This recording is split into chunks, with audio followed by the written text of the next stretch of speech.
Not actually, I was born at Aga Khan, and then we moved to Kiambu. I usually refer myself to a village girl, so that's where I grew up. Grew up in Kiambu, went to primary school there. In high school, I went to Loreto Girls in Kiambu. So I'm a Kiambu girl. After that, I wanted to do modeling.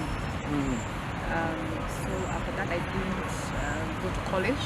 I took 1 year off and did some modeling, which was okay.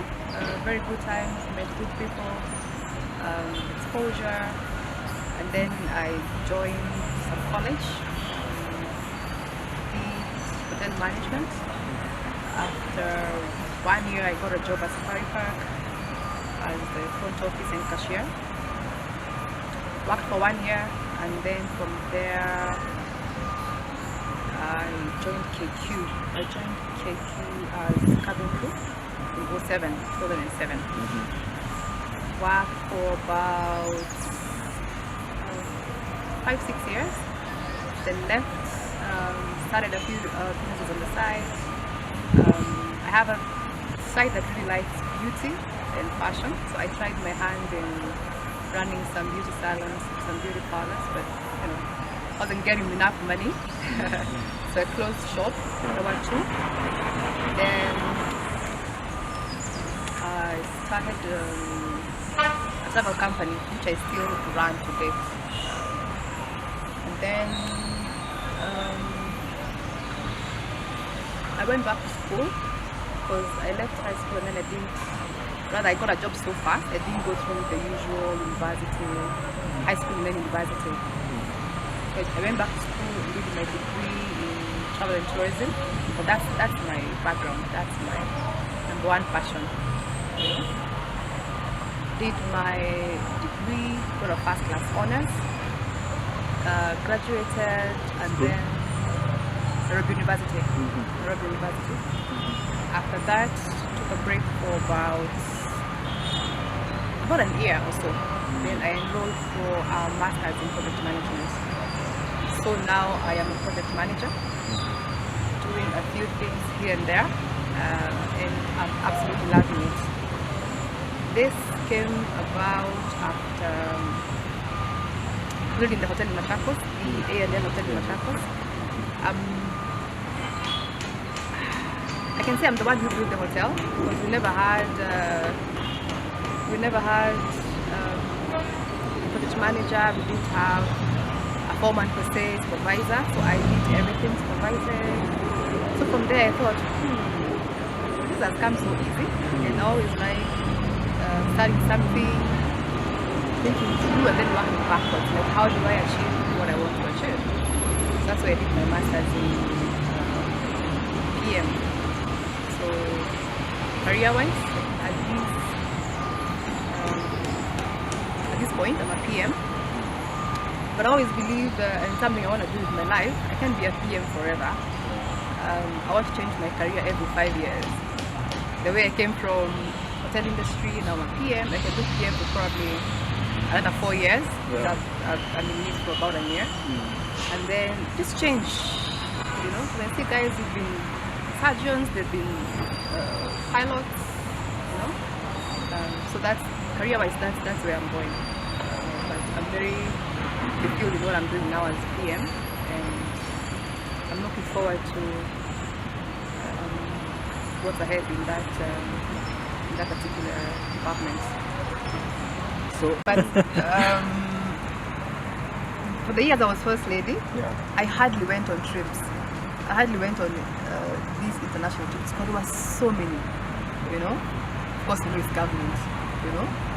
I never went for those trips, you know. Maybe 1 or 2. I think probably 1, okay, maybe two, you know. But there's no allowance for the first lady. There's absolutely nothing, you know. There's absolutely nothing for the first lady from government, you know. And when I'll come back to the number 2 there. And when I separated with Alfred, the only thing I had in Machakos County is a car. a V8 car, Land Cruiser, and I returned it. Beginning of I returned it even before is it before or after? Slightly after. Because for his birthday I didn't have the car. I returned the car before my public announcement, 15th August. And that's the only thing I had from Machakos County as the first lady. There's nothing else, you know. So I've seen guys say, oh, you should return the car he took from you. The car he took from me is not from the county, you know, it's a personal car, you know. You should return the gifts, the monies. There's nothing. There's nothing. You don't get a salary as a first lady, you know, there's absolutely nothing. But I enjoyed being the first lady, you know, and I enjoyed doing those projects because that is who I am, you know, giving back, service projects, which I'm still doing through my foundation, you know. Yeah. You have a foundation? Yeah. Called? Foundation. Yeah. Yeah. So people who are going on, they look so. I mean, from where I sit, I'm like, you guys are so clueless, and you're just portraying your ignorance, you know. But you should know better. Yeah. Yeah. You should know better. Yeah. Then you talked of when did you see the telltale signs? The signs?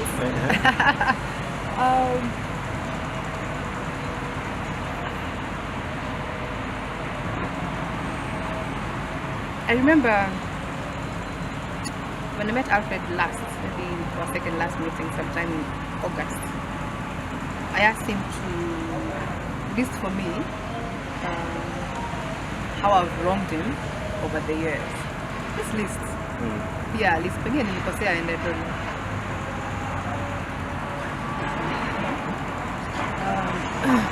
And the truth is, he couldn't list anything. He couldn't list anything. My how I approach when I'm with somebody, I always approach it from the angle of you're with somebody. Don't do unto others what you don't want done unto you. You know? And if you always have that in your mind, you will stop yourself from doing so many things. So don't do things and then later on come on and apologize. Or you know, it was a mistake. I was wrong, I shouldn't have. Just because you're all adults, you're all grown-ups, just don't do unto others what you don't want done unto you. And when you approach somebody from that angle, you have very, very few fights. Our main issue, of course we've had issues here and there, because Alfred is, maybe now he's become the full politician. Alfred is a liar, you know, he just lies so easily and so smoothly. Then the unfortunate thing is, if you're a liar, you always forget what you said, and then it becomes a full cycle of you lying and lying and lying, you know. Just speak the truth. Let the truth set you free, you know. So the issues we've had about the past, of course, have been about him lying about a few things here and there.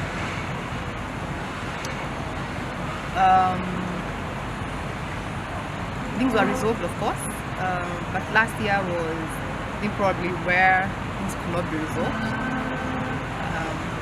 because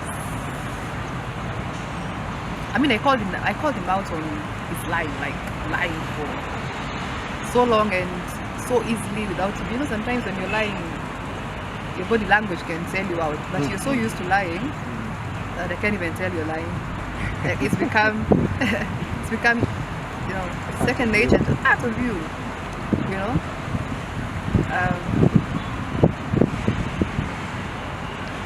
So yeah, that's number one of why we had issues, especially last year. And then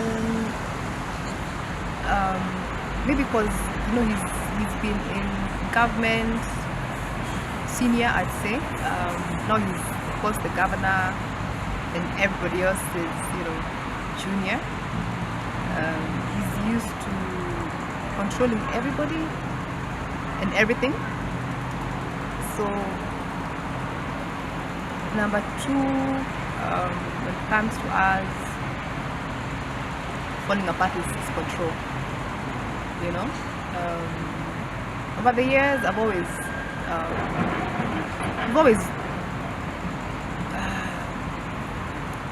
always done things his way, if I can say. I was a first lady. And to clarify, if I may, the first lady is just a name. She doesn't mean anything. Because I see people saying, oh, first lady, first lady, first lady. Anybody can be first lady.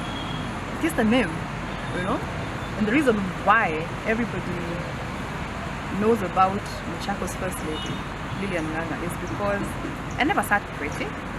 I never just said, oh, okay, now I'm with the governor, let me just sit pretty and, just go for shopping. And I worked a lot,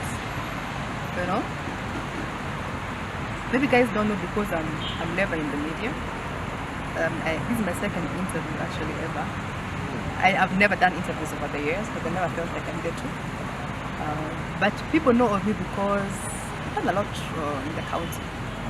A lot of work, So guys who are attacking me, or first lady, you need to return, you need to, they're very shallow and clueless, if I can say that,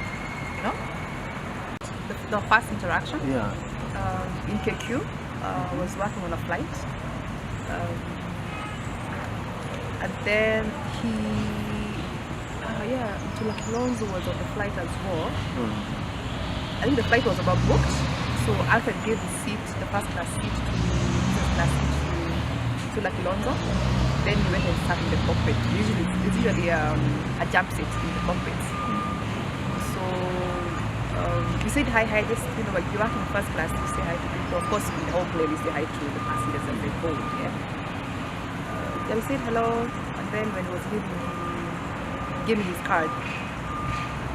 That's 2011. He gave me his card. It was a Mombasa flight, so he was in Mombasa for 2-3 days. And then when he came back, we went for a drink at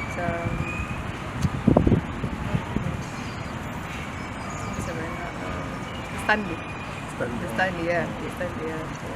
So that's how we met. The Stanley, the one in town. The one in town? Yeah, at the Stanley, yeah. That's how we met. What was the first impression? Was it love at the first sight or like? For me, I wouldn't. I knew of him, of course. He was the spokesperson. But when you're flying, you meet a lot of people. So I